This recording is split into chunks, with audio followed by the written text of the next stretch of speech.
5-7 વર્ષનો છોકરો આપણે નાના હતા ત્યારે યાદ તો કરો, જેટલા વડીલો બેઠા છે. હા, મારી વાત કરું તો મારો જન્મ બહુ નાનપણમાં થયેલો.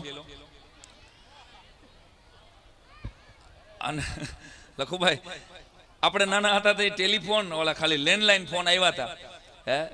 માંડ એ છેલ્લે 1985 પછી લેન્ડલાઈન ફોન ઉપાડતા આવડ્યા. હજી એમાં ઘણા તો વાત કરતા હતા તો એ આમ જેટલે આગેથી ફોન આવ્યો હોય ને એટલી લાંબી તાણીને હાલો ત્યાંથી જ વાત હાલતી હતી. પણ સમય કેવો ઝડપથી ચેન્જ થતો ગયો કે મોબાઈલના એવા એક ઇન્ટરનેટના યુગમાં આપણે અત્યારે જીવી રહ્યા છીએ કે આમ આંગળીના ટેરવે આખી દુનિયા છે.